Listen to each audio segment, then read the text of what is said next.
સામાન્ય સભા હતી, શું કહેશો?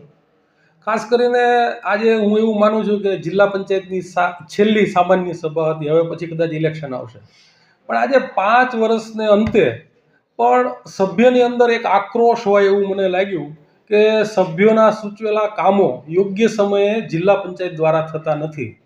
ભારતીય જનતા પાર્ટીની સત્તા છે, અહીંયા પણ છે, રાજ્યમાં છે અને કેન્દ્રમાં છે, છતાં પણ વહીવટી તંત્ર ઉપર આ લોકોની કોઈ ગ્રીપ હોય એવું લાગતું નથી. અને કામની અંદર રસ્તાના કામ હોય, આંગણવાડીના કામ હોય કે શિક્ષણના જે કંઈ કામ હોય એની અંદર મોટા પાયે અહીંયા ભ્રષ્ટાચાર થતો હોય એવું આપણને નરી આંખે દેખાય છે.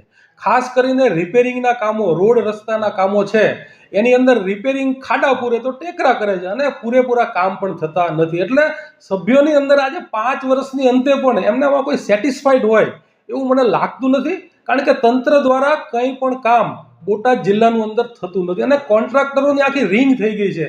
એટલે આ જે અધિકારીઓ છે કે સત્તાધીશો છે એની ઉપર કંઈ કરી શકતા નથી અને યોગ્ય સમયે બોટાદની અંદર કામ થતા નથી. ખાડાવાળા રોડ છે, યોગ્ય જગ્યાએ ગામડાની અંદર કોઈ પણ જાતનો જે સૈદ્ધાંતિક વિકાસ થતો એવું થતું હોય એવું મને લાગતું નથી. એ આજની સભાનો આ સાર છે.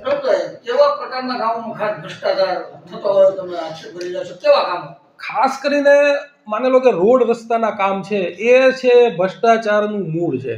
કારણ કે માની લો કે રિપેરિંગના કામ કરે, તમે કોઈ પણ રસ્તા ઉપર જાઓ તો રિપેરિંગ કરે તો ખાડા, માની લો કે 10 ખાડા હોય તો એક ખાડો પૂરી અને બાકીનું બધું એમનામ હોય એવું આપણે રોડની ઉપર ફરીએ તો પણ લાગે છે. આ ઉપરાંત જંગલ કટિંગના કામોની અંદર પણ અવારનવાર સામાન્ય સભાની અંદર આજ પણ મારા આ જ પ્રશ્નો હતા કે ભાઈ જંગલ કટિંગની અંદર આવું છે તો જંગલ કટિંગની અંદર જ્યારે બાવળ કાપવામાં આવે થોડા કાપે છે, બાકી નથી કાપતા, પૂરેપૂરું પેમેન્ટ કરી દેવામાં આવે છે.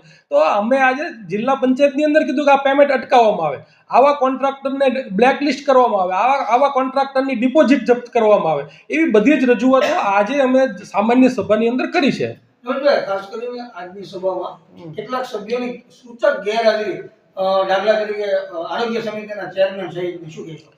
મેં તમને હમણાં જ કીધું કે આજે 5 વર્ષની અંતે પણ ભારતીય જનતા પાર્ટીના 19 સભ્યો હોવા છતાં સંકલન જેવું એમનામાં કંઈ છે નહીં.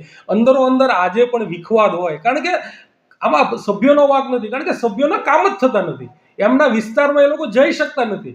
દાખલા તરીકે આજે જ એક પ્રશ્ન હતો આપણે આરોગ્ય શાખાનો, એને કંઈક પ્રશ્ન કર્યો હતો પણ આજે ભાઈ હાજર નહોતા. તો આજે પ્રમુખશ્રી એવું કીધું કે એ પ્રશ્નનો કંઈ વાંધો નહીં. અરે કેમ વાંધો નહીં? તમારો આરોગ્ય સમિતિના સભ્ય એક પ્રશ્ન પૂછે છે અને કંઈ વાંધો નહીં, એનો મતલબ આ લોકો આવા લોકોને કંઈ ગણતા નથી અને જે લોકો કામ કરે છે એનું મૂલ્ય ભાજપમાં હોય એવું મને લાગતું નથી. અને સભ્યો પણ ભારતીય જનતા પાર્ટીથી ત્રાસી ગયા હોય એવું મને આજની મિટિંગની અંદર લાગે છે. મારું નામ રાજેશભાઈ દીપસિંહભાઈ ચૌહાણ છે. મારું ગામ ખોપાળા છે અને હું હાલ બોટાદ જિલ્લા પંચાયત કારોબારી સમિતિનો ચેરમેન છું. હજુભાઈ, આજે જિલ્લા પંચાયતની સામાન્ય સભા યોજાઈ હતી.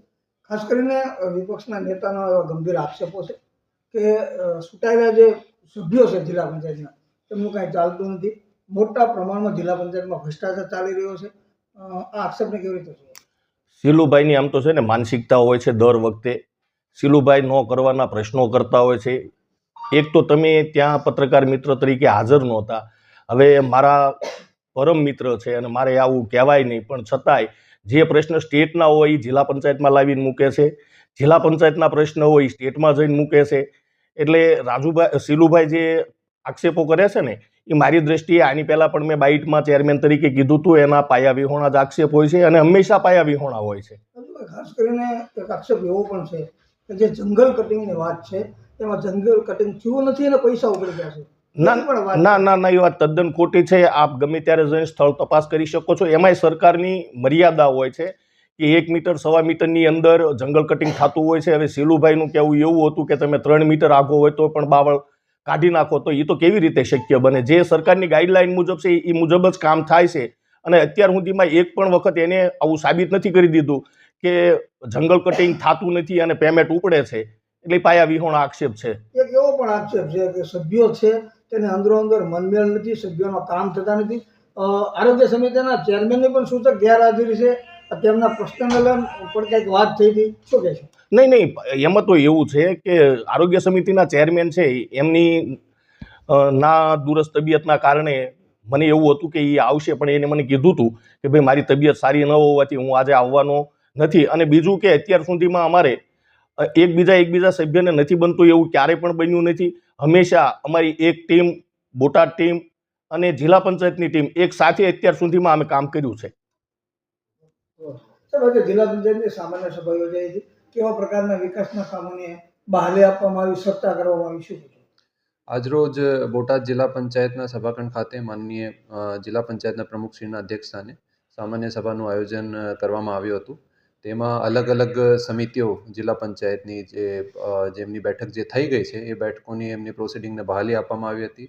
એની સાથે સાથે 15મા નાણાં પંચનું જે અમારે બચત ગ્રાન્ટ જે જિલ્લા પંચાયતની રહી છે લગભગ 1 કરોડનું, એનું આયોજન કરવામાં આવ્યું હતું, જેમાં અલગ અલગ પ્રકારના પાણીના રોડ રસ્તાના એવા બધા કામો આજે લેવામાં આવ્યા હતા. એમાં આયોજન કરવામાં આવ્યું હતું. એની સાથે સાથે સિંચાઈના કામોનું પણ આયોજન અને વહીવટી મંજૂરીઓ આજે આપવામાં આવી છે. તેની સાથે પ્રશ્નોત્તરીમાં છેલ્લે ખાસ કરીને પોષણ ઉપર જે બોટાદ જિલ્લાના પોષણના જે સ્ટેટસ છે એના ઉપર ચર્ચા કરવામાં આવી હતી. રોડ રસ્તાની ક્વોલિટી બાબતમાં ચર્ચા કરવામાં આવી હતી અને માનનીય પ્રમુખશ્રી તેમજ તમામ સભ્યશ્રી દ્વારા સારી રીતે અધિકારીઓની કામગીરી ઉપર એક સુપરવિઝન કરીને અને એક રિવ્યૂ લેવામાં આવ્યું હતું.